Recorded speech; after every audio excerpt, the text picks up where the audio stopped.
नमस्कार दर्शक बंधु मोर ये कुकिंग चैनल साई घर खाना को मु आपन को स्वागत जनाऊँगी। आसंतु बनेबा बड़का रोटी रे गोटे सुंदर रेसिपी। मो पाखरे ये दुईटी बड़का रोटी थिला। आपण चाहिए रुटीर क्वांटिटी अधिक नहीं पारिबे। जेहेतु मो पाखरे दुईटी थिला तो मु सेही दुईटी रोटी रे बनाऊँगी। प्रथमे रुटी को राउंड करी एमिति शेप रे आपण कट कर नेबे जेमिति पूरा चाउमिन भलिया सरू सरू रहिबो। बेसी मोटा करी याकू काटिबेनी। आपण सरू सरू चाउमिन शेप रे कट कर नेबे। चलंतु जीवा नेक्स्ट प्रोसेस को। मु गोटे करेई गरम कर नेछि। से करेई रे देली सोरिष तेल, किछि कटा पियाज। पियाज को आपण बेसी समय भाजिबेनी, अल्प समय भाजिबे कारण आकू क्रंची रखिबार अछि। हमकू बेसी भाजिबार नै। किछि शिमला मिर्च मु नेछि। शिमला मिर्च को आपण मध्य हल्का फ्राई करिवे।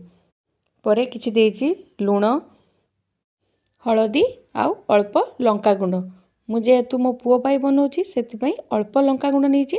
आपण के हिसाब रे आपण लंका गुंड कम बेसी करि परिबे। परे 2 चम्मच टमाटो सॉस नहीं। 2 रु 3 चम्मच पानी नेबे। बेसी पानी देबेनी, अल्प पानी देबे जहाँकि हमको सिर्फ बाइंड करिवार अछि। नले बेसी पानी देबेनी।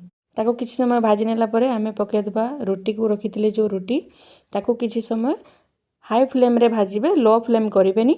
किछि समय भाजी सारला परे देखंतु बनी गला हमर सुंदर बड़का रोटी रे थिबा सुंदर रेसिपी। याकू आपण अल्प समय रे मध्य बनै परिबे। पिला माननको खाइबा पई बहुत सुंदर लागे। टिफिन रे मध्य देई परिबे। खाइबा को मध्य टेस्टी लागे।